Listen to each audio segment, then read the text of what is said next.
महाभारत के युद्ध के बारे में तो हम सभी जानते हैं। महाभारत युद्ध के दौरान ऐसे बहुत से पात्र हुए जिन्होंने इतिहास के पन्नों पर भी अपनी छाप छोड़ी। तो वहीं सनातन धर्म के ग्रंथ महाभारत में इस युद्ध में शामिल होने वाले हर चरित्र का वर्णन मिलता है, जिसके बारे में आज हम आपसे बात करने वाले हैं। वो है दानवीर कर्ण। आखिर कर्ण की कितनी पत्नियां थी, चलिए दोस्तों जानते हैं इस वीडियो के माध्यम से। नमस्कार दोस्तों, मैं हूं प्रदीप और स्वागत है आप सभी का महाज्ञान यूट्यूब चैनल में। वीडियो को शुरू करने से पहले एक बार कमेंट बॉक्स में जय श्री कृष्ण लिखना मत भूलिएगा। वेद व्यास द्वारा रचित महाभारत कर्ण और पांडवों के जीवन पर केंद्रित है। कर्ण महाभारत के सर्वश्रेष्ठ धनुधरों में से एक थे। भगवान परशुराम ने स्वयं कर्ण की श्रेष्ठता को स्वीकार किया था। महाभारत के युद्ध में वह अपने भाइयों के विरुद्ध लड़ा। कर्ण को एक आदर्श दानवीर माना जाता है, क्योंकि कर्ण ने कभी भी किसी मांगने वाले को दान में कुछ भी देने से कभी भी मना नहीं किया, भले ही इसके परिणाम स्वरूप उसके अपने ही प्राण संकट में क्यों न पड़ गए हों। कर्ण को आज भी महान योद्धाओं के रूप में जाना जाता है। हम सभी को पता है कि कर्ण ने अपने पूरे जीवन में अपने अधिकारों के लिए संघर्ष ही करा,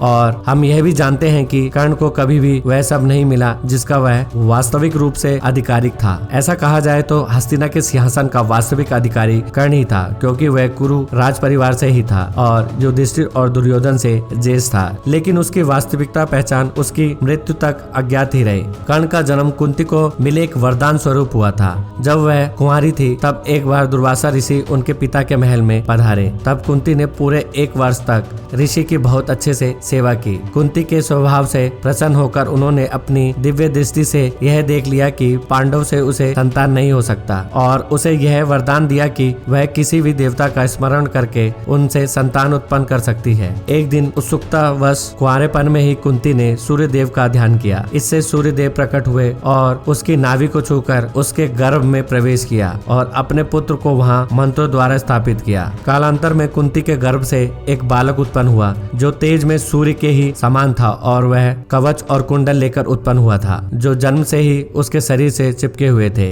क्योंकि वह अभी भी अविवाहित थी, इसलिए लोक लज्जा के डर से उसने उस पुत्र को एक बक्से में रखकर गंगा जी में बहा दिया। जिसके बाद वह उस किनारे पर जा पहुंचा था जहां अधिरथ अपने अश्व को जल पिला रहा था। जब उनकी दृष्टि इन बालक पर पड़ी तो वह तुरंत उसे उठाकर अपने घर ले आए और अपनी पत्नी को दे दिया। राधा ने इनका पालन पोषण अपने पुत्र के समान किया। चूँकि इस बालक के कान बहुत ही सुंदर थे, इसलिए उनका नाम कर्ण रख दिया गया। सूत दंपति द्वारा इसका लालन पोषण करने के कारण कर्ण को सूत पुत्र कहा जाने लगा। कथाओं के अनुसार वृषाली और सुप्रिया कर्ण की 2 पत्नियां थी। मान्यताओं के अनुसार देखने में दोनों ही बहुत सुंदर थी। अंग देश के राजा कर्ण की पहली पत्नी का नाम वृषाली था, जिससे कर्ण को वृषसेन, सुसेन तथा वृषकेत नामक 3 पुत्र प्राप्त हुए। ऐसी कथाएं प्रचलित है कि वृषाली दुर्योधन के रथ के सारथी सत्यसेन की बहन थी। कर्ण की मृत्यु के बाद वृषाली ने अपने पति की चिता पर ही समाधि ले ली थी, क्योंकि वह अपने चरित्रवान तथा पतिव्रता स्त्री थी।